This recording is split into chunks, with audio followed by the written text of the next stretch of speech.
We all saw the vacuum on Brooke's head, but things have changed and she's looking beautiful as ever now. So we wanted to give you a quick update so that you can be in the loop with how she is recovering.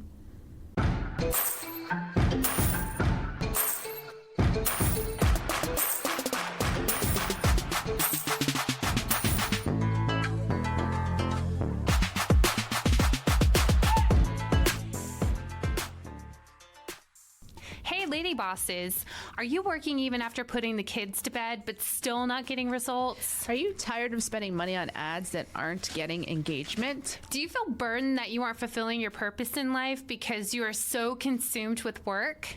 I'm your host, Brooke Boltz. I'm an attorney and founder of Boltz Legal. I started my business and in 1 year was bringing in 7 figures and am now bringing in multi-7 figures. And I'm your co-host, Rachel Boltz, owner of Boltz Media. I've helped many businesses build their online presence and increase their revenue through digital marketing. Want to hear how we did it? We are here to help you achieve your goals personally, professionally, and spiritually. So kick off your high heels, sit back, and let's ignite that passion. We're Miss Biz, where we're putting the Miss in biz. Let's get biz done.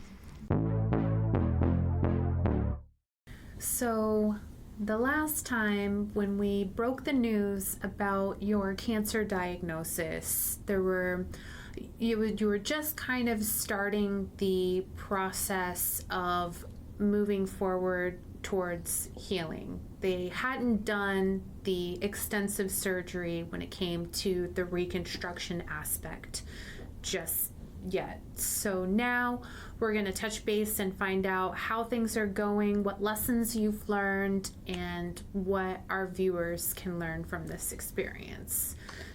Okay, so last time that we spoke on this, I still had an open wound on my head. And so right after that episode was recorded, I had what ended up being a 10-hour surgery. And what was involved is that first the oncology surgeon cut out what she believed to be all the remaining cancer cells, and then they started the reconstruction with a plastic surgeon who took a skin graft from my stomach, which involved cutting from hip to hip across my whole stomach, and then taking that skin and putting it over the wound on my head to cover the open wound that I'd had for so long. So that was done, and it ended up requiring 3 days in the hospital. Tuesday to Friday I was in the hospital, wasn't able to walk during that time until the very end when they first started me with a physical therapist to start walking and things like that.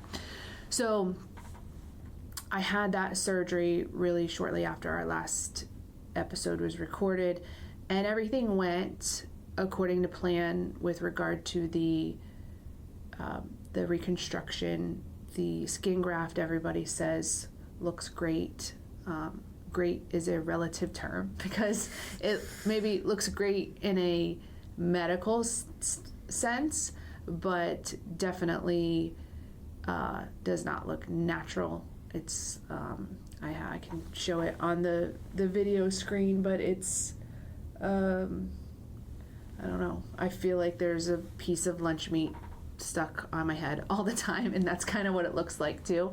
But thankfully I have a lot of hair, and so when I part my hair in a certain way, it covers up most, if not all of it. And a lot of times people say they don't even recognize it unless I pull my hair to the side. So yeah, I had that surgery and have been slowly recovering since then. It's been about a month and a half since that surgery now, and my stomach is mostly healed. I think that it's just going to take time for it to fully get stretched out, but my head really is fine. It never really was super painful because it's just like numb. It's skin that's put on there that has no feeling in it. So it's fine.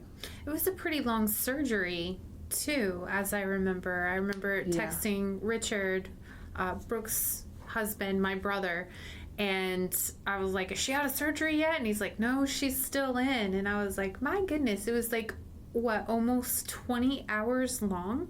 10 hours. It was 10 hours. It felt like 20. Yeah. Well, it was only supposed to be like a 5 or 6 hour surgery. It ended up being 10 hours that I was under anesthesia. And when I woke up, because I went into surgery like 10 a.m., and when I woke up, it of course felt like no time had passed. And I asked what time it was, and they're like, it's 8:30 p.m. And I thought, holy cow, that was a long surgery. I don't really know why it took so long, other than, just everybody taking their time and making sure to do things the best they could. I don't think that there was any complications or anything like that. It just, there was a lot to be done to get the cancer cells out and to do this reconstruction. I also found out, they told me this after my surgery, that I am the first person in the world to have stomach skin put on the head. And they weren't going to tell you that, like, before you made that informed decision? Right. Well, yeah, I'm glad, in a sense, I'm glad they didn't tell me before, because I would have been a lot more apprehensive, because they made it seem like they do this every day. Yeah. So I probably would have asked a lot more questions if I'd have known it has never been done in the world before. But it's also kind of a cool stat if someone says what's like, two truths and a lie or whatever, like it's a great question, something nobody knows about you or whatever. It's I can go in the Guinness book for stomach skin on my head. Get you there. Stomach skin on my head, just what everyone wants to be to be known for. Doesn't matter, your name's in there. All that needs to be known is that you hold first place in the Guinness World of Records. So you had the surgery. Now, what are the next steps in terms of surgery and timelines, and how will things transpire from here? So the unfortunate news is that they did not get all the cancer cells still. So that has complicated things a little bit in my mind, although the surgeons seem to still be recommending that we leave it alone at this point. The surgeon says, she's cut out so much, she calls it healthy tissue, because again, the cancer cells are microscopic and they can't be seen except for under a microscope. So when she's in there operating, she's just cutting away at healthy tissue. And they've cut so much at this point. The wound was 10 centimeters, which is bigger than a softball. At the time they finished the most recent surgery, and there's 2 areas that they're still having positive margins. And she said she's roundtabled it with the cancer board, and they all think that they just need to leave it and monitor it with MRIs every few months. So we are currently in July. My next MRI is going to be in September to check for tumor regrowth. If there is tumor regrowth, I guess we'll visit it at that time. She did say that sarcomas can be like a whack-a-mole, she said, where sometimes the tumors just come up and they remove it, and then another one comes and they remove it, and it's just kind of like always going in and removing them, which obviously is concerning to me, especially since I'm going through reconstructive surgeries now. Right. That I just hate to go through this and just cut it open again. But the chances, I guess, of the tumor regrowth are fairly low, so they still think that it's best to move forward with the reconstruction and just monitor the area with MRIs to watch for tumor regrowth. Do you love the Miss Biz podcast? Because we love you. Here's 3 things you can do to show your support. 1, write us a review. Apple, Spotify, and Google My Business are the best platforms to write a review. 2, follow us on social media. Our handle is at Miss Biz Podcast. 3, join our Facebook group, Miss Biz Nation, for exclusive content and behind-the-scenes footage. Also, ask questions related to your business and discuss topics from our episodes.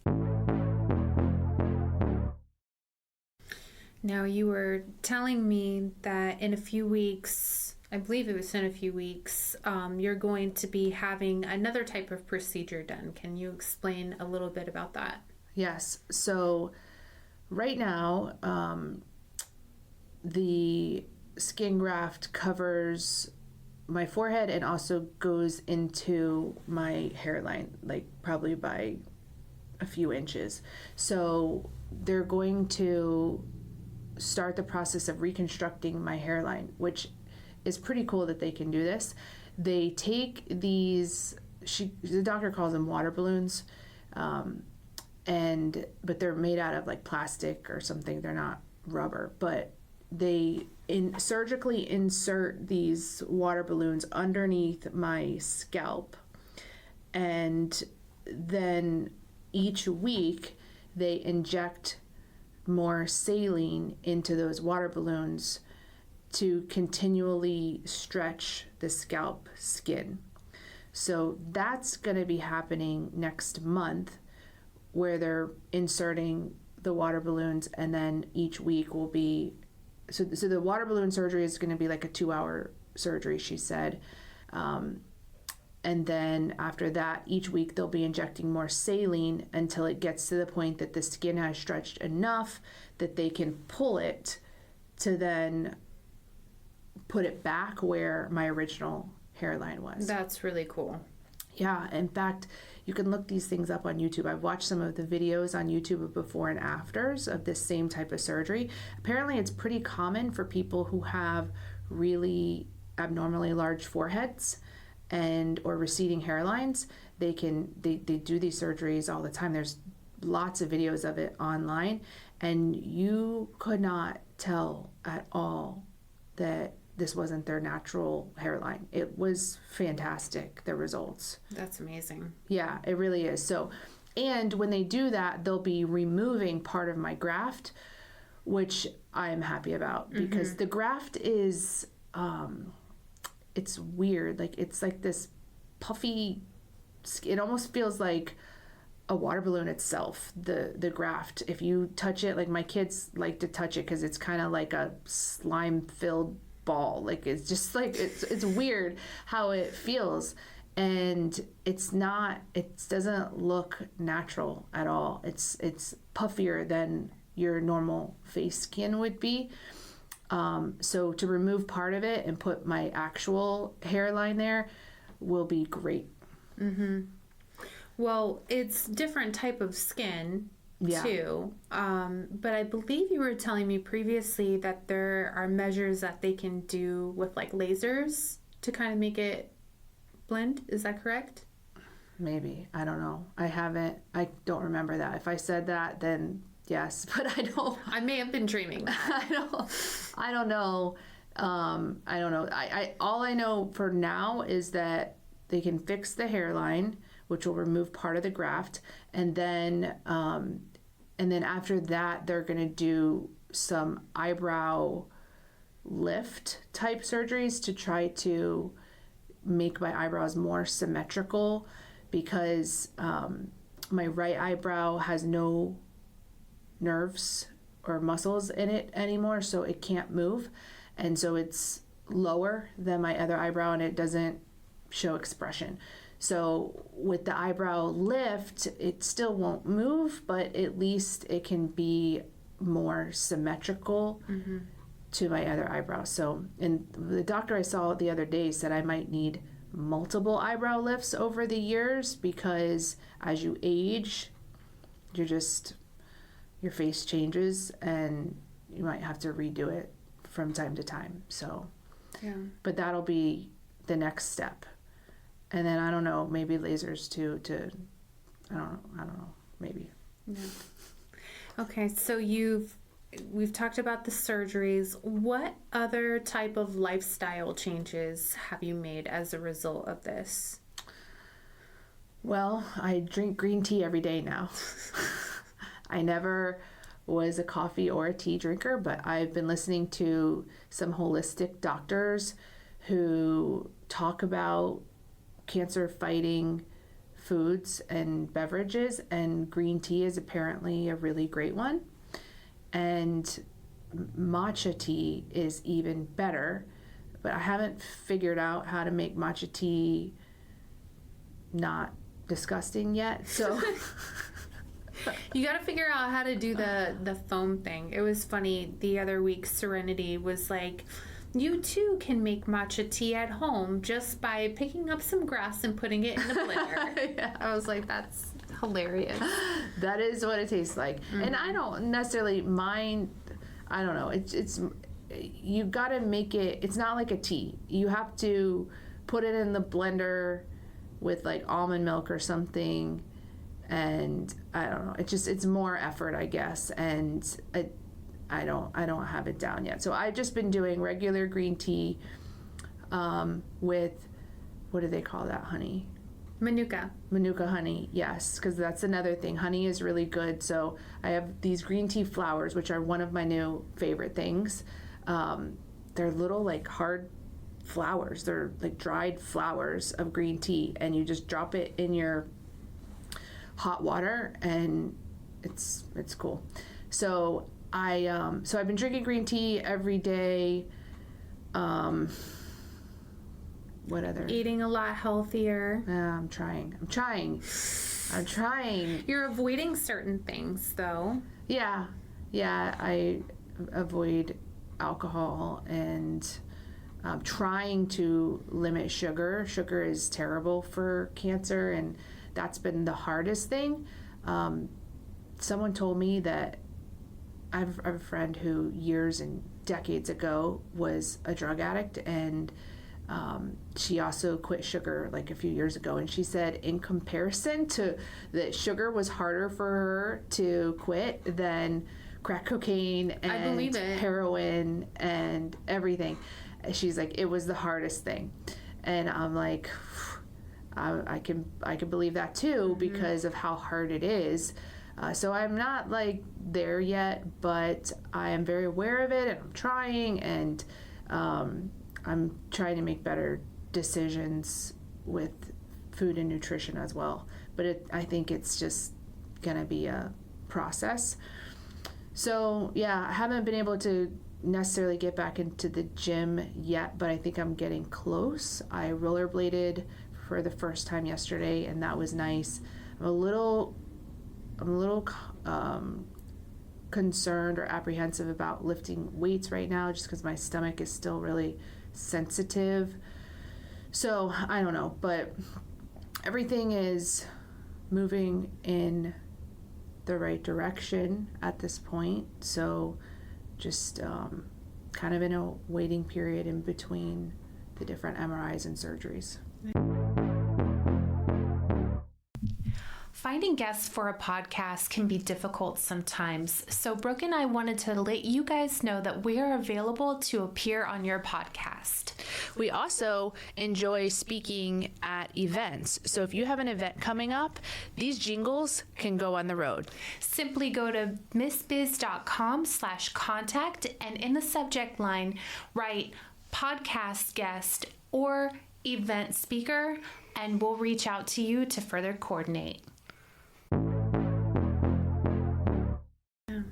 I mean, I can't imagine what you've been through, going through just all these different obstacles, all these different procedures, and all of the other elements that are involved with this. And I know that you've made a lot of changes to your life for the better, but what are some other things that you've learned along the way that might help our listeners? Sure.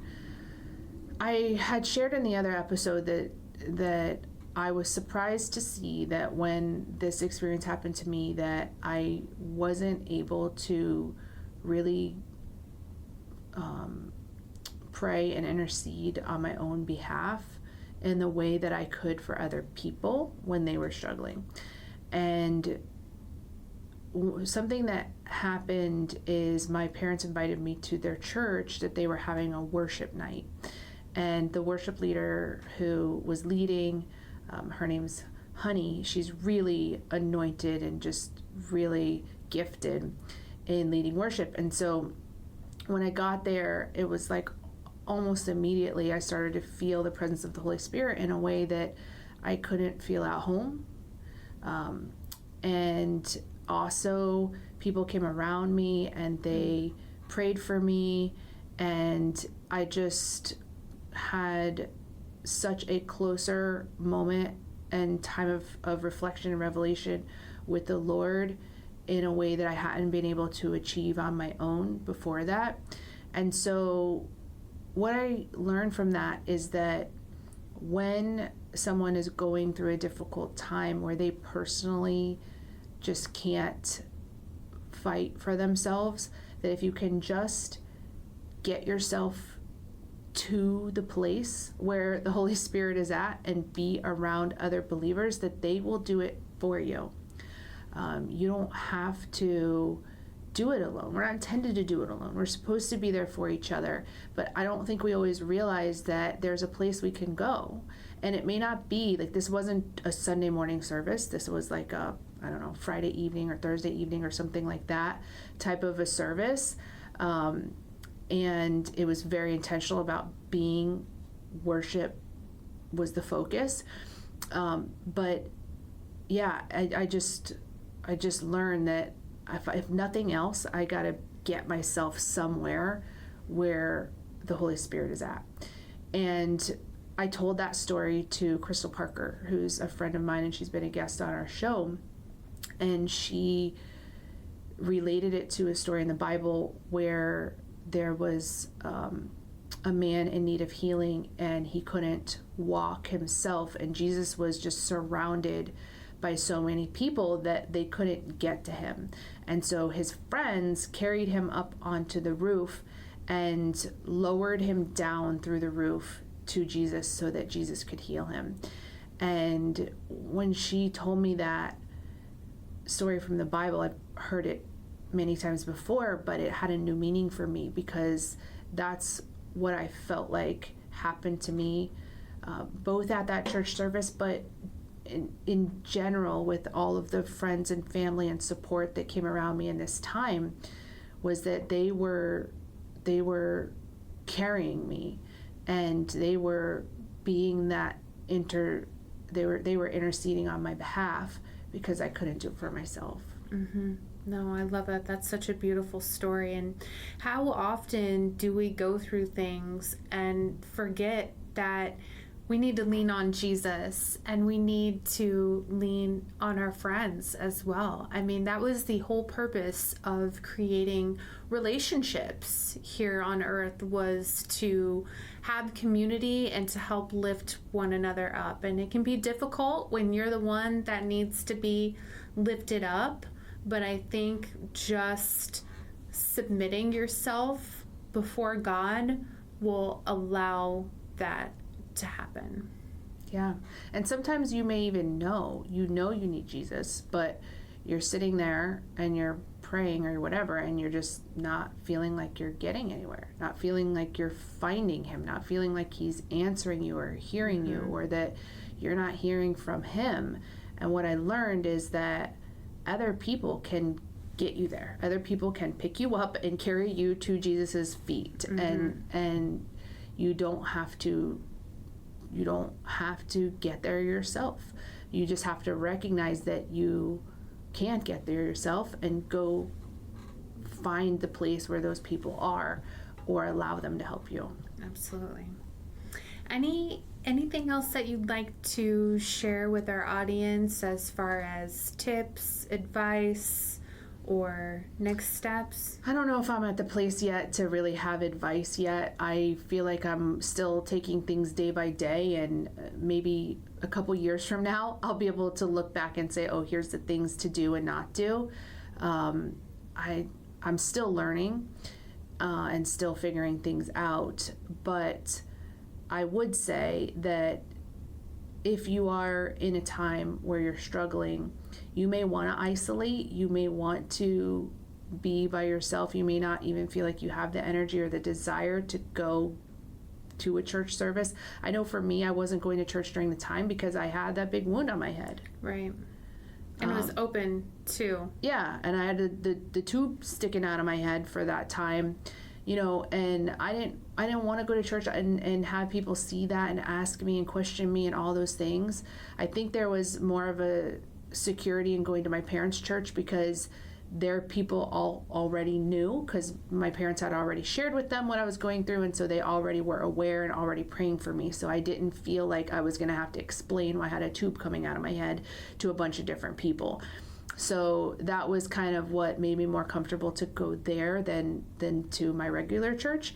But after going, I was like, man, I really needed this, and I need to tell other people that this is what they needed to do as well. And I don't know where it is. It may not be your typical Sunday morning church, but there are places where the Holy Spirit is moving, and you got to find it. You got to find it all the time, but especially if you're going through a challenging time. Yes. Well, there you have it, guys. We just wanted to keep you updated because the last episode had the vacuum, and a lot of people thought that that was still the current situation. So we wanted everybody to be advised that we're not there anymore and it's getting better. And I would just like to ask our listeners if you could continue to keep Brooke and her family in your prayers. We would greatly appreciate it, because when we know that when two or more are gathered, the Lord is present. Thank you. We appreciate you and are honored to be on this journey with you. We can't wait to help you, to encourage you, and show you how to grow personally, professionally, and spiritually. If you found Miss Biz helpful, please leave a review and share with others. You can follow us on social media at Miss Biz Podcast. For legal questions or services, please visit boltslegal.com. And for digital marketing needs, please visit boltsmedia.com. Let's get biz done.